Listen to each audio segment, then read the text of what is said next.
Thank you. Thank you. In this campaign, we have a fundamental choice. Will we protect our country and our allies, advance our interests and our deals, do battle where we must, and make peace where we can? Or will we entrust our place in the world to someone who just hasn't learned the lessons of the last decade? We've all learned. Mitt Romney doesn't know much about foreign policy, but he has all these neocon advisors who know all the wrong things about foreign policy. He would rely on them. After all, he's the great outsourcer. But I say to you, this is not the time to outsource the job of commander-in-chief. Our opponents like to talk about American exceptionalism, but all they do is talk. They forget that we are exceptional not because we say we are, but because we do exceptional things. We break out of the Great Depression, win 2 world wars, save lives fighting AIDS, pull people out of poverty, defend freedom, go to the moon, and produce exceptional people who even give their lives for civil rights and for human rights. Despite what you heard in Tampa, an exceptional country does care about the rise of the oceans and the future of the planet. That is a responsibility. That is a responsibility from the scriptures. And that, too, is a responsibility of the leader of the free world. The only thing exceptional about today's Republicans is that, almost without exception, they oppose everything that has made America exceptional in the first place. An exceptional nation demands exceptional leadership. It demands the leadership of an exceptional president. And my fellow Americans, that president is Barack Obama. Now just measure the disaster and disarray that he inherited. A war of choice in Iraq had become a war without end, and a war of necessity in Afghanistan had become a war of neglect. Our alliances were shredded. Our moral authority was in tatters. America was isolated in the world. Our military was stretched to the breaking point. Iran marching towards a nuclear weapon unchecked, and Osama bin Laden was still plotting. It took President Obama to make America lead like America again. It took President Obama to restore our moral authority. It took President Obama to ban torture. The president understands that our values don't limit our power, they magnify it. He showed that global leadership is a strategic imperative for America, not a favor that we do to other countries. And President Obama kept his promises. He promised to end the war in Iraq, and he has, and our heroes have come home.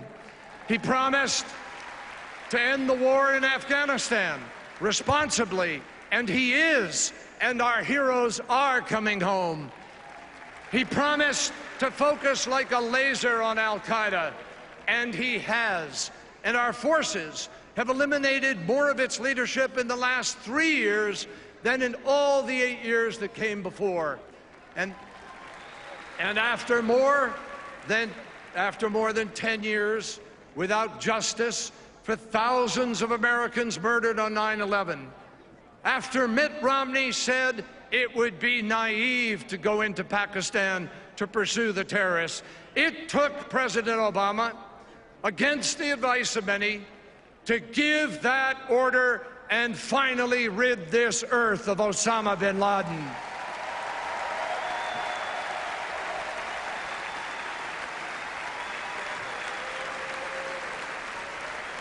Ask Osama bin Laden if he is better off now than he was 4 years ago.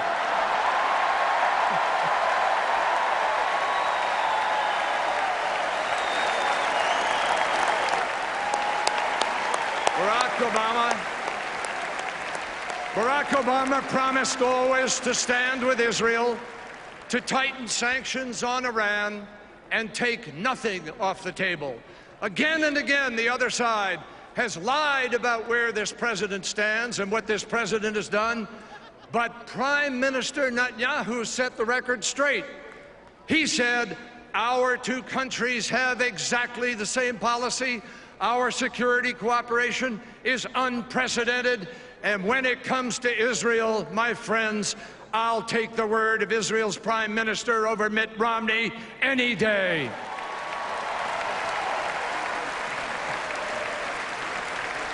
President Obama promised to work with Russia to reduce the threat of nuclear weapons and signed an historic treaty that does just that. He promised to lock down nuclear materials around the world, and he has done just that. He refused to accept the false choice between force without diplomacy and diplomacy without force.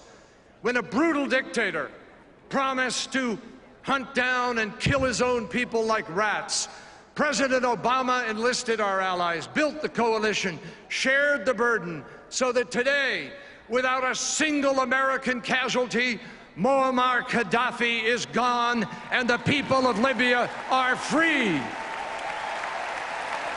So, on one side of this campaign, we have a president who has made America lead like America again. And what is there on the other side? An extreme and expedient candidate who lacks the judgment and the vision so vital for the Oval Office, the most inexperienced foreign policy twosome to run for president and vice president in decades. You know, it isn't fair. It isn't fair to say that Mitt Romney doesn't have a position on Afghanistan. He has every position. He was against setting a date for withdrawal. Then he said it was right. And then he left the impression that maybe it was wrong to leave this soon. He said it was tragic to leave Iraq. And then he said it was fine. He said we should have intervened in Libya sooner. Then he ran down a hallway to run away from the reporters who were asking questions. Then he said the intervention was too aggressive. And then he said the world was a better place because the intervention succeeded. Talk about being for it before you were against it.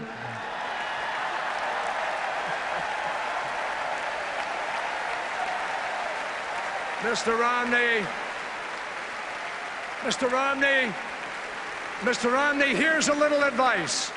Before you debate Barack Obama on foreign policy, you better finish the debate with yourself.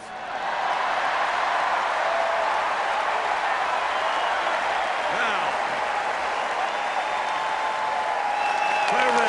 President Mitt Romney, President Mitt Romney, three very hypothetical words that mystified and alienated our allies this summer. For Mitt Romney, an overseas trip is what you call it when you trip all over yourself overseas. You know, it wasn't a goodwill mission, it was a blooper reel. But a Romney-Ryan foreign policy would be anything but funny. Every president of both parties for 60 years has worked for nuclear arms control, but not Mitt Romney. Republican secretaries of state, from Kissinger to Baker, Powell to Rice, President Bush, 71 United States senators all supported President Obama's New START treaty, but not Mitt Romney. He's even blurted out the preposterous notion that Russia is our #1 geopolitical foe. Folks, Sarah Palin said she could see Russia from Alaska. Mitt Romney talks like he's only seen Russia by watching Rocky IV.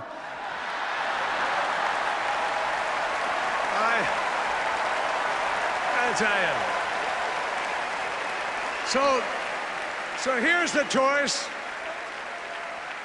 Here's the choice in 2012.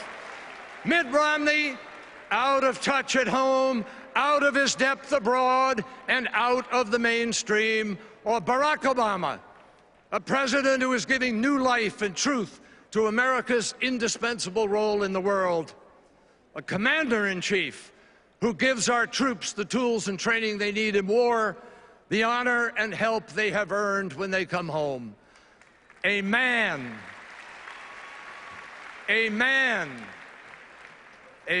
who will never ask other men and women to fight a war without a plan to win the peace.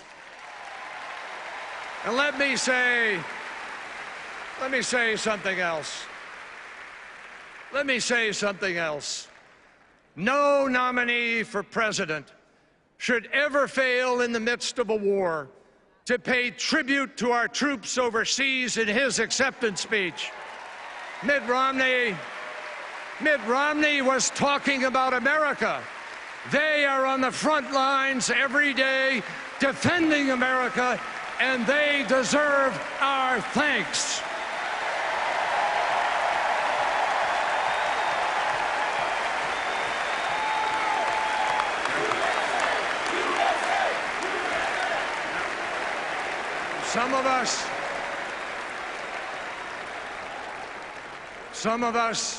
Some of us from a prior war remember coming home was not always easy.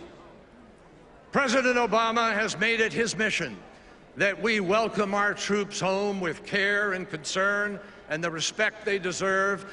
That is how an exceptional nation says thank you to its most exceptional men and women.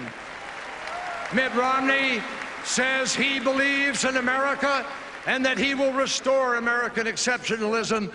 I have news for him. We already have an exceptional American as president, and we believe in Barack Obama.